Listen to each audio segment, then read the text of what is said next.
Hey, so Ethiopia, the first utopia. When you think of Ethiopia, what do you think about? What do you see? Ethiopia was the first utopia in the world. And Ethiopia is where we get the Pan-African colors, or the Pan-African colors are in Ethiopia. This is a country that, however you look at it, it's either the country that got its emancipation first, or it's a country that was never colonized because it was occupied, but not completely colonized. It was occupied by Italy. Ethiopia is one of the most interesting countries in the world. It's mentioned in the Bible. And when it's mentioned in the Bible, it's crucial to understand that Ethiopia refers to Africa. Ethiopians are Africans. Ethiopians are Africans. Africans are Ethiopians. Everyone in Africa is an Ethiopian. This is why we have the same flag, like with these colors, like the green, the red, the gold. These are the Ethiopian colors. To be Ethiopian or to be Ethiopian does not mean that you're physically in that place, because it's an understanding. Just like having Zion doesn't mean that you're physically in a certain city made by God. It's an understanding. It's an agreement. It is knowing true dominion and territory. So Ethiopia is a place that can be anywhere. This is why Jamaica is Ethiopia. The people in Jamaica are Ethiopians. People in Africa, the Negroes, so-called Negroes, they are Ethiopians. So Ethiopia is a generic term that is used for all Africans, and this is how it's applied in the Bible. So when the Bible is speaking of this place called Ethiopia, it's speaking of a place where the people called Nubians. These Nubians are, like Nub actually comes from the Egyptian, which means gold. So this is the places of gold. And Nubian also means just black-skinned. These people were burnt-skinned. So all of the Ethiopians were black people. So back in the day, to get an understanding of this, back in the day, if I were to go to Germany, right? Germany didn't exist then. But then if I were to go to Germany, they would just say, hey, check out that Ethiopian dude. So Ethiopian is just referring to these people, and the people who come from a certain continent. And within that continent, of course, you have different types of people. So it's just like how you'd see like European people as being the same, but Irish is different, but they're all European. So this is the Ethiopian understanding of it. Ethiopians are Africans. So Ethiopia was the first utopia. These Ethiopians actually encompass also these Egyptians. So all of the land was just generically referred to as Ethiopia. Just like how Europe is just referred to as Ethiopia, but if you think of like England, UK, Britain, these are different, but they're the same. Okay, so the first utopians were these people who had this understanding, and they were able to teach people. This is how people came to Africa. They used to learn from these Nubians. So they used to learn from these burnt-skinned people. So this happened for thousands of years. But slave trade happened. The thing is, the Bible was used as a means to enslave the people's minds.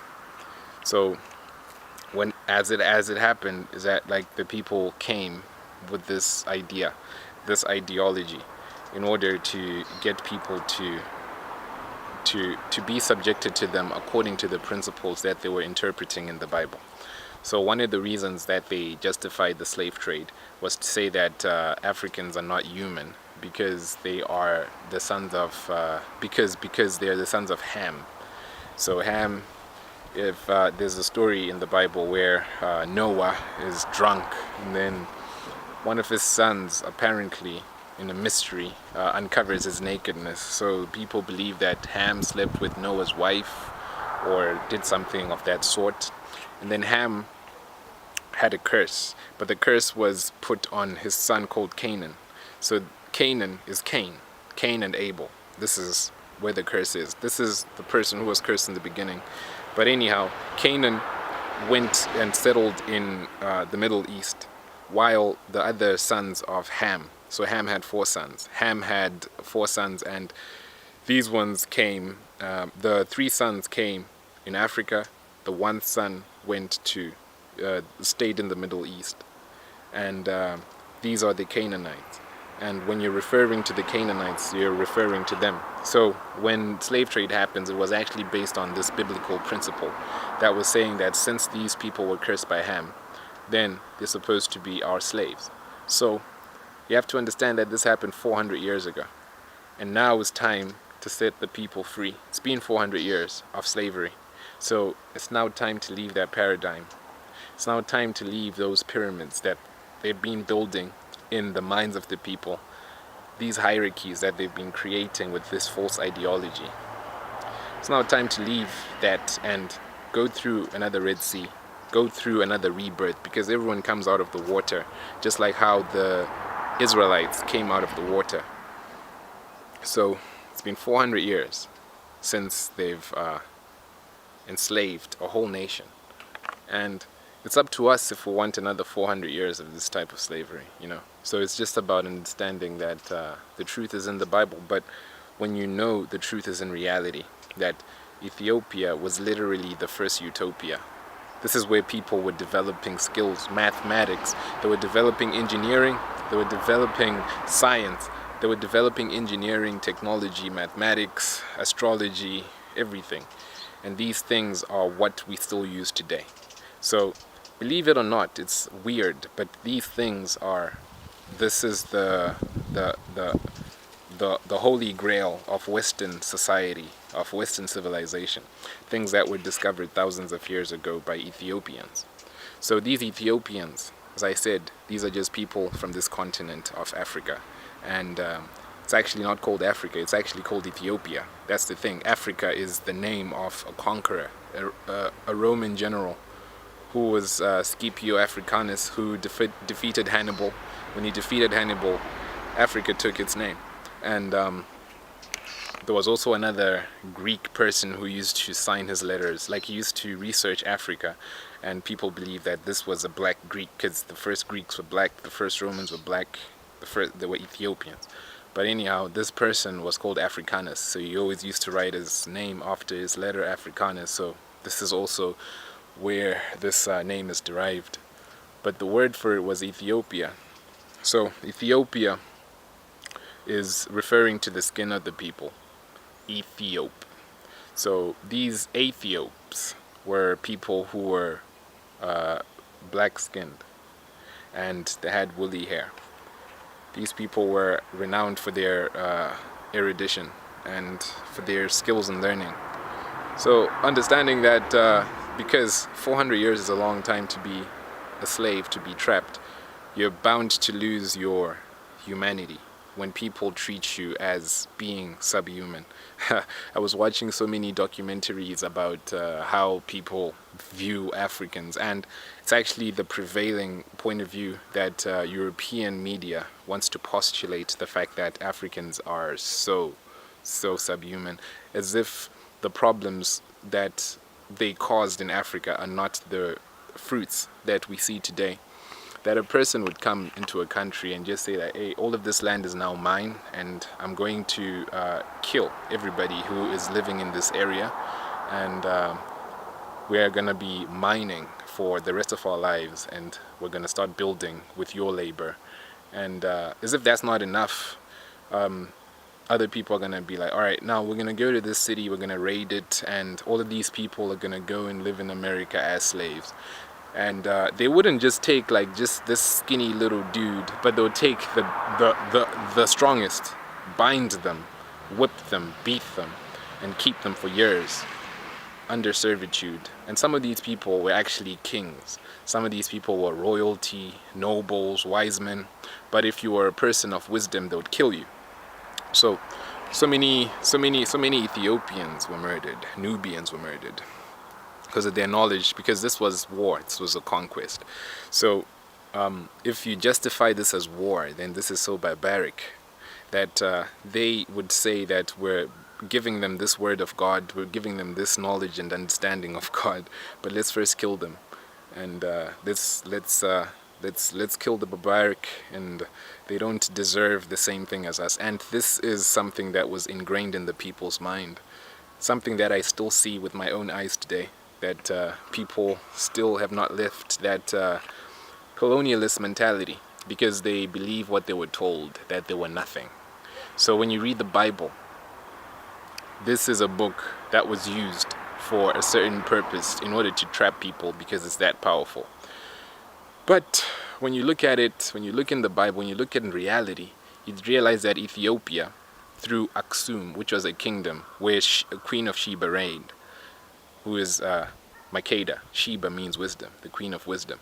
So this is why she was looking for wisdom. She went to find Solomon, who had wisdom. So she found wisdom. But she also had wise questions to ask him, which shows that she is wise. So Queen of Sheba, Makeda, and she went there, and she actually used to reign in a certain place that was adjacent to, like, that is on the Red Sea, which is the kingdom of Aksum. Today it's Eritrea and Somalia and a little bit of Ethiopia, because these were just lands, no borders. And she used to have that kingdom on the African continent and in the Middle East, because this is how they used to roll. So her kingdom was part of Saudi Arabia, Oman, and Yemen. This was Aksum. So we know that it was at least that big. This is how she was just able to travel north and then to go and see Solomon. So through this, she was actually controlling trade through the Red Sea. Ethiopia was actually controlling trade in the whole Asian and African continent, which was also linked with the European and Western countries. This is actually the Silk Road. The original Silk Road is the Ethiopian trade route. So if you look at the Ethiopian flag right now, it has this star. This star is what they want to recreate as the Silk Road in terms of China, but this is originally Ethiopian. So they had all of this wealth and this control of this trade route, because this was before the Suez Canal. So for anyone to transport goods through the Mediterranean to go to Spain and Europe and stuff, you'd have to go through Egypt for a shorter route, unless if you want to go around the world. So this is how the Red Sea was so important for Aksum. So Aksum was very dominant in commerce and in all of the international transactions, and through this it was able to interact and to trade with different countries all over the world. So it was a major city in its time, and it was one of the most renowned cities in its time. This is kingdom, sorry, not cities. Aksum was a kingdom, and this was the place where Christianity actually started within the African continent. That the first people who were converted into Christianity were in this kingdom of Aksum, which is in Eritrea, and this spelt over to Ethiopia. And today Ethiopia has the oldest churches in the world, has the oldest Bible in the world, which is called the Ethiopian Bible for some reason, but should just be called the Bible. But it has the oldest Bible, and it has the biggest Bible, by the way, and it has the understanding of the scripture, because they were able to actually transcribe all of the scriptures into a language, an African language. This is important to understand, that they'll tell you that in Africa they didn't have language, communication skills, literature, but they have G script, and through this language they were actually able to translate the Bible, which is not an easy task, because what you're doing is you're translating this in terms of meaning, resonance, and metrics. Verses are metric compositions of words. So you need to have the understanding of numbers and words and letters and resonance and all of these things. So they translated the Bible into G script. And so many countries in Africa actually had their own languages. Even Liberia had its own language, like Cameroon, they had their own alphabets. Like literally all of them, because these people were Ethiopians. So an Ethiopian is a person who is referred to as being of black skin with woolly hair, right? So this is not something that is given to a certain one country. But the reason why everyone is Ethiopian is because Ethiopia is not conquered, and Ethiopia, or was not conquered. This is the understanding of what Haile Selassie did on 4th through. This is the hypocrisy of the the League of Nations and of the UN that was exposed through his reign, because these are the people he was fighting against. Mussolini actually went to Ethiopia and occupied it for 6 years, and the League of Nations didn't do anything about it. They were actually just saying like, all right, it's bad, but they didn't do anything about it. And this is one of the reasons why the League of Nations didn't work, because of Haile Selassie. So Ethiopia was a major key party in the whole world. Haile Selassie was an actual emperor who traveled like over 100 countries. In his reign, he went to over 100 countries in the world as the King of Kings, and his name means the one with the power of the Trinity. So Ethiopia has one of the oldest churches, Ethiopia. So when you read the Bible, when you look at the book of Acts, you're gonna discover or come across the story of Philip.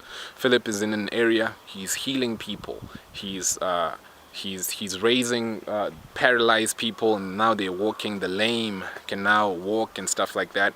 And the Spirit tells him, hey, go to this desert area and you're gonna see someone there. He goes into a desert, and then he sees this Ethiopian eunuch.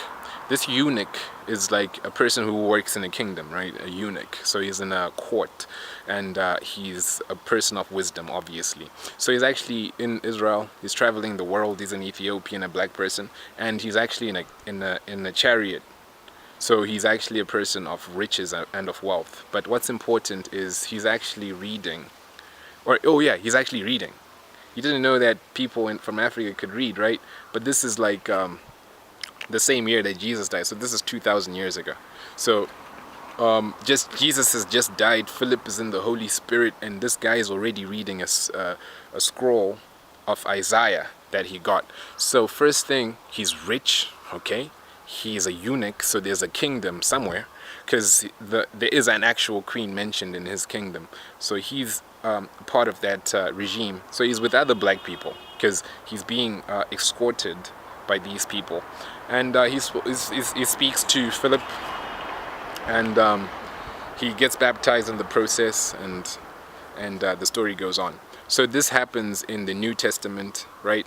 In the Old Testament, we all know the story of Solomon, and how the Queen of Sheba went to him. So she was an African woman, an African queen. So meaning that there was already this kingdom, there was already a queen of wisdom. She was the wisest person before he came. That's why she had to go to him and see if the wisdom was true. So she was renowned for her abilities, because this is back in the day when women didn't have this status, but she had this queen status. Anyhow, she creates this offspring. Like with Solomon, they have a child, and this child ends up being Menelik, who ends up being a great, and then Solomon is the descendant, is the father. Haile Selassie is the descendant of this person through Menelik and through Solomon. And this is the understanding of how Haile Selassie came about, and that was his claim to the throne and all of that. So one thing to understand is it's important to realize that there are roots of Christianity all over Africa. So the missionaries came with the Bible, with a certain false dogma, according to this doctrine, which was intended to trap people's minds. Africa was not actually meant to be evangelized by these people, because there was already evidence of Christianity within African continents. So within African territories. So through Aksum, this is where the Queen of Sheba was. Through Ethiopia, this is where the eunuch met Philip. So this eunuch is already reading. This eunuch already has the possession. The scroll of Isaiah is already in his possession. So these people are already reading these things. This is how they're able to have the G script Bible. They have their own Bible, the oldest Bible, the biggest Bible, the oldest churches in the world. Okay, so this is crucial to understand. And if you even look further down in Zimbabwe, there's actually a tribe. Not a lot of people know this, but there's actually a tribe of true Hebrew Israelites, true Jews who claim that they came with the Ark of the Covenant. and they're actually hiding it. That's why people don't know about them, because they have their secrets, but they are actually the people who live in Zim. They actually live in Zimbabwe, and this is in the heart of Southern Africa. These people are Jewish. They're a tribe called the Lemba. So they're actually the people who are associated with the areas like the Great Zimbabwe. They're associated with them. So they actually married into those families when they came from Israel. And these people are black, right? Obviously, they're black. So all of these, and in Ethiopia, you also have Hebrew Jews that live in Ethiopia. Some of them live in Israel and all over the world. So all of these people had this understanding of Christianity, and they could read, they could write, they could reason. And what we're told is that they couldn't read, they couldn't write, they couldn't reason, which is not true. So in the Bible, you see that this eunuch is a rich dude who works in a court, and he's already reading this. So just the thing to understand is what Philip asked him, and this is the whole point of this video. The question is, do you understand the book of Isaiah? When Philip approached him, he asked him, do you understand what you're reading? So the same thing is, he was reading the book of Isaiah. The book of Isaiah is so important because this is the book that Jesus was quoting most of the time. So do you understand this book? Because this book is the key to understanding what is happening in this world. So the book of Isaiah is speaking about how the people in this world are deluded, how the people in this world have been lied to. This is why Philip asked him, do you understand what that this book is talking about, you Ethiopian? Do you understand the book of Isaiah? It's talking about the Ethiopians. So when it talks about Egypt, it's actually talking about Rome. When it talks about Judah, it's actually talking about Africa, because these African Hebrew Israelites identify as Jews. The Jews are everywhere in Africa. These people are actually the ones who have the Ark of the Covenant. So when you ask the Ethiopians, they say that they have it. When you ask the other ones in Zimbabwe, they say that they have it. So this is just the thing, that they know certain things that people don't know they know. So people who are telling you certain things are missing certain elements that distort your view of the Africans, of the Ethiopians, of everyone who is of this continent or of that continent. So having the right perspective is knowing reality and applying it to the facts. So when you see that this Ethiopian was reading the scroll, the scriptures, and you see the Queen of Sheba is already engaged in terms of wisdom. She actually has these wise questions to ask.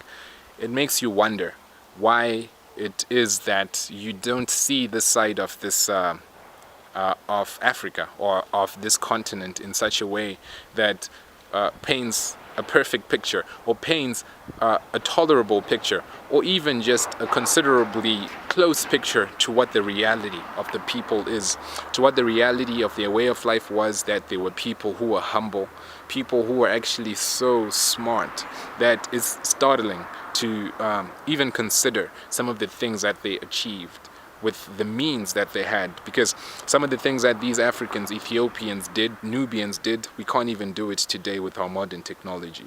So the next time you read the Bible, read Isaiah and ask yourself if you truly understand that it's talking about you.